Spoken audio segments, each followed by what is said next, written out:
Yo, what's up? What's going on? What's good, everybody? The Boxing Source here checking in, and I got a great guest here with me coming up on March 2nd at the Stone Resort and Casino in Verona, New York. He's gonna be on this fight card going up against Gerffred Ngayot. He's 14-1 with 5 KOs out of Liverpool, New York, pretty much right there around the Syracuse area.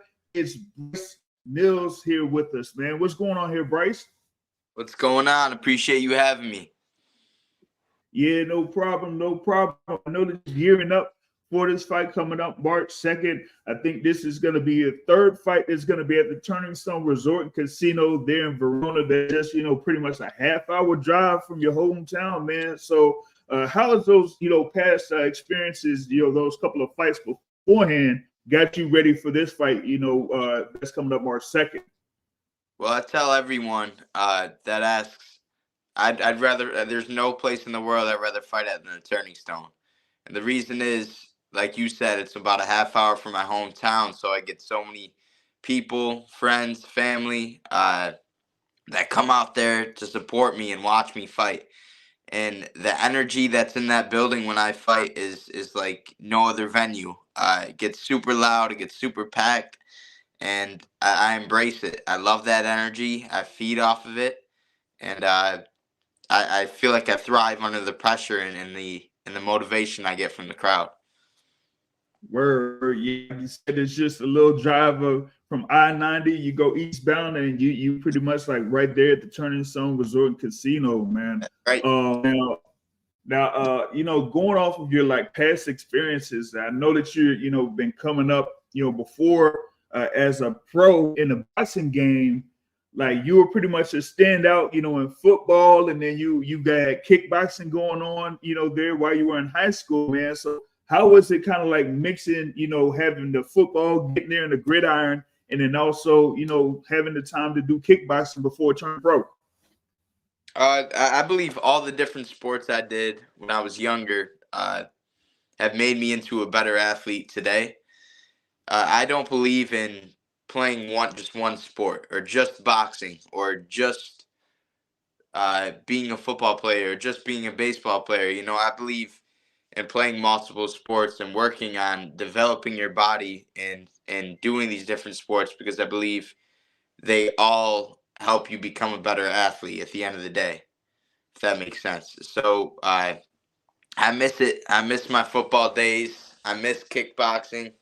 I had some great times in both those sports. I loved them. I built a family around the sport, and I was getting pretty good with those kicks. I was getting pretty good with the kicks just when I had to abandon them. But, hey, you never know what the future will bring down the road. But boxing's been great to me so far, and I love the sport with all my heart.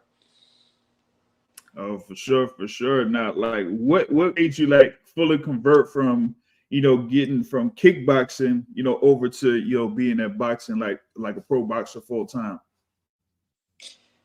With kickboxing, there's just not really, unfortunately, much of a future once you turn pro. I could have went on to Glory Kickboxing or, one of the big kickboxing promotions, but there's nothing like boxing, the pro game.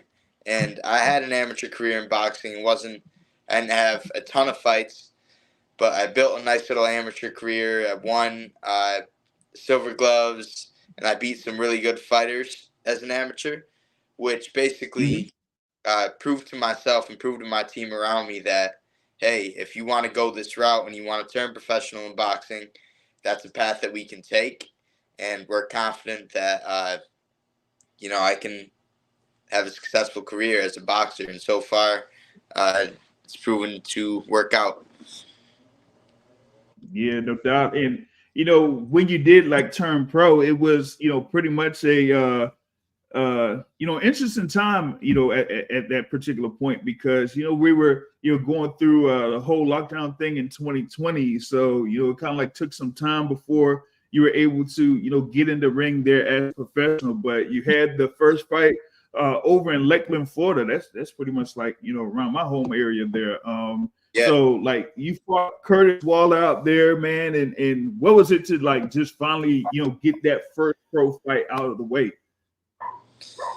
Whew.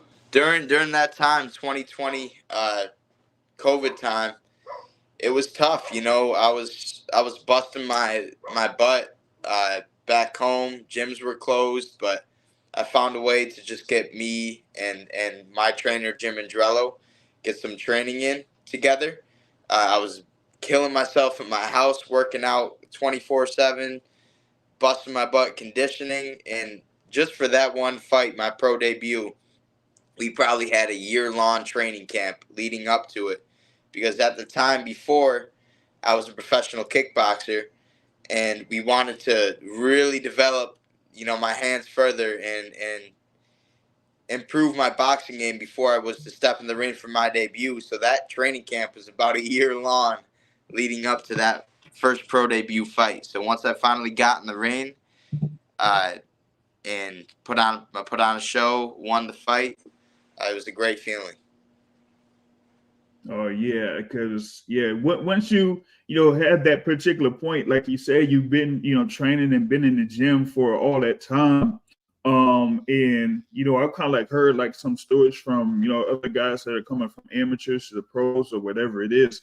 Sometimes they get to a point where it's like, do you want to continue or do you want to stop? You know what I'm saying? And you were able to get all that adversity to just say, you know what, if I stay patient, I'll be able to finally get it out there, get in the gear and get in the ring. And it pretty much paid off on October, I think it was in 2020, when you had that professional debut. You know what I'm saying? No doubt. So fast forwarding up here to your fight March 2nd against Ngayot. This is one of the multiple fights that you've had, I think, under Top Rank. Like, have you like seen or like learned anything about your opponent before getting into the ring against him? So he's from upstate New York area as well. He's from Buffalo actually, and you know uh, we've sparred a lot of the same people. We've trained with a lot of the same people. It's a small upstate New York boxing community, so I'm sure he's heard a lot about me. I've heard some things about him, and I'm just excited. There's going to be a lot of energy in the Turning Stone come March 2nd. I know he's going to bring a big crowd of people. I'm going to bring a big crowd of people, and it'll make for a fun fight. Yeah, I mean, he's out there in the Buffalo area, had a couple of fights over in Niagara Falls, just a little bit of a drive up from Buffalo there. So, yeah, you're going to have a good local crowd that's going to be, psyched up for this particular fight, here No doubt. coming up, And, one thing I seen, of course, in your previous few fights, one of them that stood out was when you were over in Poland. You were part of the fight card that featured Alexander Usyk versus Daniel Dubois. Like, how was it going over to that atmosphere? Because that was like your first international pro fight, and then for you to go out there and have a great performance and a near shutout win in that bout. That was an awesome experience. That was amazing. Just being able to travel out of the country and get myself acclimated to a different time zone, have to deal with different obstacles along the way that I wouldn't have dealt with in the United States, like the language barrier, the time zone change. There was a few different things that we had to deal with. But just being in Poland and fighting on that card, I was blessed to have that opportunity. It was an amazing opportunity. I try to take full advantage of it, and hopefully I can do it again. Yeah, I mean, you had like majority of your pro fights, over in the East Coast. I'm based in the East Coast as well, and then bam, you got to fight over in Poland, man. And so it's like, geez, now I gotta adjust everything. You got the long flights, whether connecting flights and everything like that. Change up your sleep schedule and everything, and then just get ready for that fight. So. You had that experience, you got the win. You're able to like stay out there and kind of like see the rest of the fights, or get acquainted with some of the fighters there that were part of that card. I was. So we stayed and we watched the main event, Usyk versus Dubois, and it It was amazing. The amount of people in that building, uh, to see the Ukrainian fans with, everything that Ukraine's going through right now, and how passionate they were, rooting for Usyk, and how packed that stadium was. I want to say there was about near 100,000 people in that stadium. It was unreal to experience. We were up close, had watching the fight. It was an amazing experience. And Poland itself, we were in, I believe it's pronounced Warsaw, Poland. Warsaw, Poland was a beautiful city. Beautiful, beautiful city. The amount of restaurants, we stayed in this place called like a town square. The amount of restaurants I saw in probably a half mile by half mile radius was more restaurants than I've ever seen in my life in any city in the world. It was unreal, and it sucked because I was on a weight cut and I couldn't eat that food. but it was an amazing city. The event itself was great. So, like I said, I was blessed to have that experience. Hey, you talk about discipline. That's discipline right there. You seeing all of those food spots and you can't go to not one of them. You're like, hey man, I can't even do nothing, So I mean that like you said, that was probably a great experience there for you. Maybe you get over again or something like that, or do something where you don't have to do a weight cut and then you go right back to that spot and probably enjoy some of those restaurants, man. Now I think you're out there in the what is it, the super lightweight division, pretty much. They're competing at super light. Like, what do you feel is like your future, like your near future here within 1 or 2 years? You want to continue to campaign at super lightweight, or are you thinking about going up to maybe welterweight or something like that? I'm thinking of staying here and making my name known in the super lightweight division first off. Eventually, maybe 2-3 years down the road, once I win a belt or have a successful career in the super lightweight division, then possibly move up. But right now, it's all about getting one of those belts in the super lightweight division. I know there's a lot of champions up there right now, a lot of big names up there that I know for a fact I can compete with, and I can, get a win. And I'm just looking forward to it. Hopefully, in the time frame of 2 years, I can put my name in contention to be one of those guys that's looking for a title shot. I know I got a long way to go, but I'm ready for it. Yeah, it's a very busy division out there. At the top, you got Subriel Matias, you got Teofimo Lopez, you got Devin Haney, you got Ryan Garcia, you got Gary Antoine Russell. Man, you got Richardson Hitchens. You got a whole lot of fighters out there. Rolly Romero, now Isaac Cruz going up there. So it's a very, very busy division there at 140, man. And you want to get in there and throw your name into the hat as far as like being one of those top fighters there at 140. Now, going into this event, of course, this is going to be on ESPN Plus March 2nd at the Turning Stone Resort and Casino. Y'all be sure to tune in. Bryce Mills there against Gerffred Ngayot. Like I said, you got your guy from Liverpool, New York, going up against a guy that's based out of Buffalo, New York. So it's like a local thing going on right there, pretty much clashing midway or something like that. So it's going to be a very good fight for y'all to tune into. Now, speaking of New York, of course, you got the Mecca there, New York City, Madison Square Garden. What are your aspirations of trying to fight there or get in position to fight there at Madison Square Garden? Oof. One day, I hope. We've been to the Garden several times to watch different events, different boxing events. I'm a big Yankee fan myself, so I've been down to the Bronx to watch the Yanks play. I love New York City. It's a city like no other, and it'd be amazing to one day bring all of my Syracuse fans, my friends, my family down to the Garden to have me fight down there. I know we'd pack it, and we'd bring a lot of hometown support. So that'd be a dream come true to one day fight in the Garden. Yeah, I mean, you got, like I said, you had like a few fights, that have been under top rank, you know what I mean, and they, had like frequent events over there at Madison Square Garden. So, you have a good showing here, you show up, show out, and then maybe they put you in position to have another fight that would be at Madison Square Garden in the near future, man. Yes. But like you're there in the area, like I said, Syracuse, Verona, and of course you got the International Boxing Hall of Fame there at Canastota, New York. You were in a fight card that was part of Hall of Fame weekend last year over in Verona. Have you had like that experience there? I think it was last year. Were you able to stay there for those Hall of Fame festivities? And if you've been in there in the past, what moment has stood out to you, like being around there at Canastota, New York?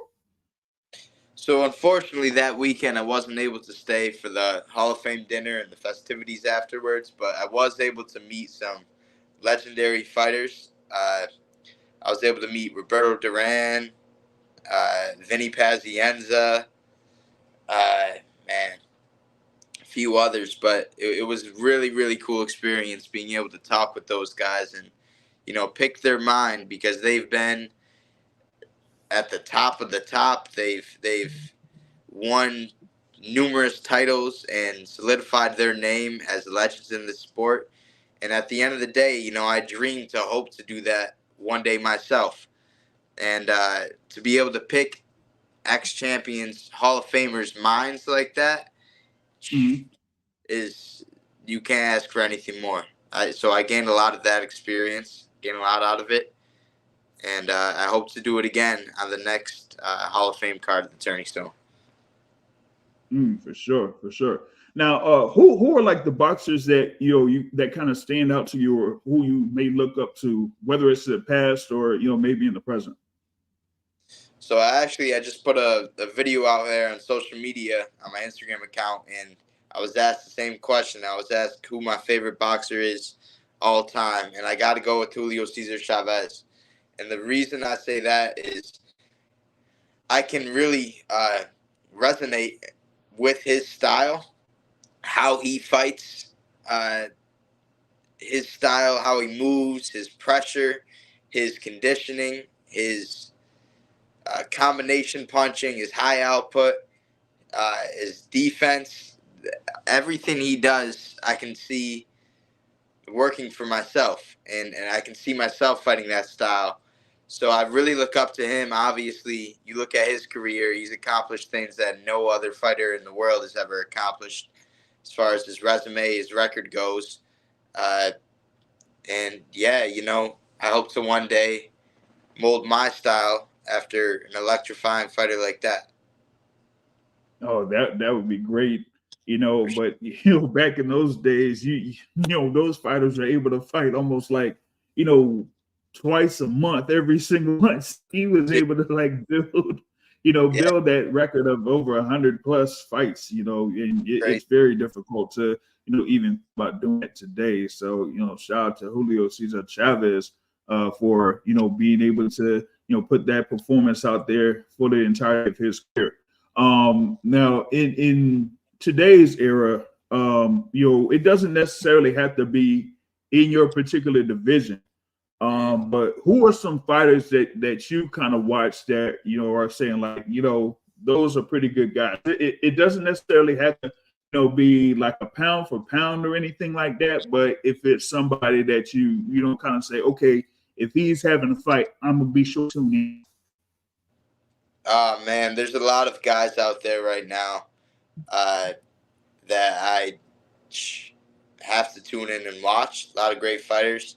But if I had to pick a few, as far as the welterweight division goes, I think Boots Ennis, Jaron Ennis is out there. He's electrifying. I like to see him tested. I'd really, really like to see Jaron Ennis versus Terrence Crawford happen. It doesn't look like it's going to happen, but hey, maybe it will down the road. Who knows?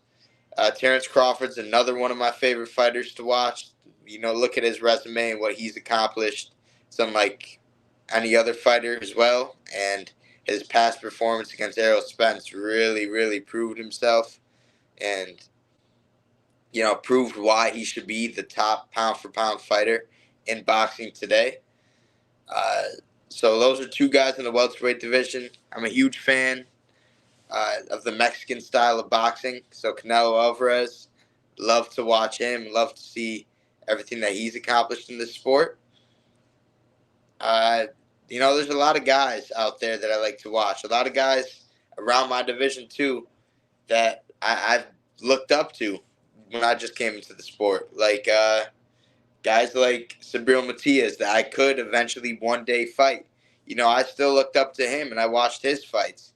And I love his style. I love how he seems to get beat up every 2 rounds of every fight he has, and then somehow finishes his opponent within 6 rounds.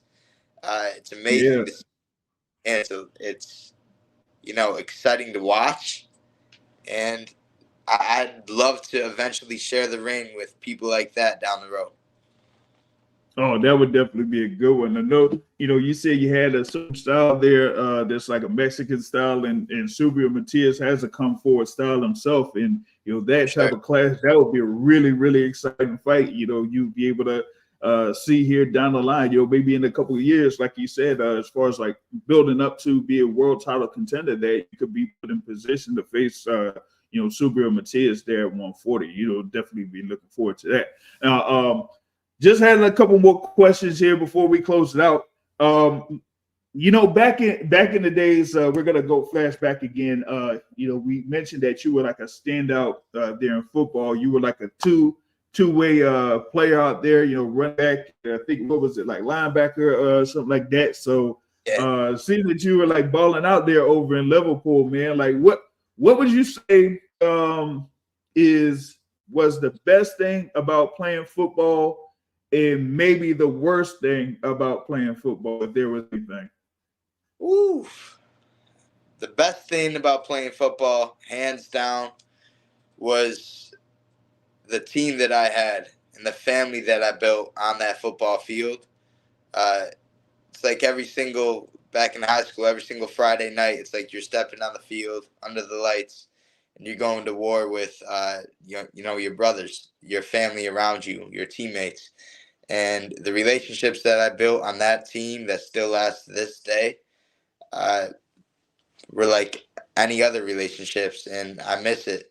I miss stepping on the field and going to war with my family. The worst part about football was the beating it took on your body, back in the day. Boxing's a rough sport. Fighting in general is a very rough sport. You can step in the ring and it's not always guaranteed that you can come out of the ring. But football is the same way. And the thing with football is there's 11 guys on the field. It's not one-on-one. So you can get hit in the back of the head, or you can get hit from the side, or you can get hit in the knee, whatever, and you don't see those guys coming. You can get hit by multiple people. It's not like your eyes are just on one person. And, I had a lot of injuries back in the day from it. My body took a beating from it. But like I said, the experiences that I had from the sport and the relationships that I built were worth it all day long. Yeah, no doubt, no doubt. The thing is with football, like you said, it's like a family being there with brothers that you kind of like bonded with over the years there in high school. And you want to do your best there to support your brothers and everything like that, but also like you said, with it being like 11-11, even if you keep your head on a swivel, whether it's on offense or defense, man, like something could happen out of nowhere. Like a lot of times if you're like either engaged in a block or something like that, someone could like fall on the back of you won't be able to see it, and you can get rolled up or something. That could be So that's one thing that you got to watch out for. And, another thing for me, man, sometimes, in practice, so you do those machine gun drills, boy, you got to be ready for them too. Because it's like, man, you don't want to slip up and get knocked out on your, because while they might be your brothers, but if you get knocked out on your back, they go clown you. I'm going to tell you that. They're going to clown you. For sure. So definitely got to be mindful of that there. But like you said, it's a great experience, going there and being part of a high school football or whatever level football team, because you build a bond with your teammates that pretty much could last a lifetime there. So you do have that. Now the other thing, man, wanted to let people know where they could follow you. They'll be able to keep up with you on social media and everything like that. So you'll be able to drop that on the fans here. Appreciate that. Yeah. Instagram, Bryce Mills. My username is BMills, BMILLZZS. Same thing on TikTok, and Bryce Mills on Facebook. I'd appreciate all the support that you guys give me. Yeah, no doubt. Be sure to follow him on social media. You got Instagram, you got Facebook, and like I said, March 2nd, Verona, New York, Turning Stone Resort Casino. He's going to be there live going up against Gerffred Ngayot. Of course, that's there around the super lightweight division, top ranked card, ESPN Plus. Y'all don't miss it. They call him the Golden Boy. I see that poster there in the back there. So, yeah, it's the Golden Boy. Bryce Mills are there that's going to be in action. Big thing. Hold on. Oh, we still have one question up here live. Brother Thomas Hill, shout out to Thomas Hill. He says, what's the major difference in making the transition from kickboxing to boxing? And what have you learned that's the most important component to being successful in boxing? It's a great question. There's a lot of differences between kickboxing and boxing, obviously. And the way the fighters fight, the way your opponents fight, what you have to look out for. In kickboxing, you have to worry about sometimes 6 to 8 different limbs that people can hit you with. They can hit you with their kicks, they can hit you with their punches. Muay Thai, they can hit you with their elbows, and they can hit you with their knees. Boxing, you got to worry about 2 weapons. You got to worry about your right hand and your left hand.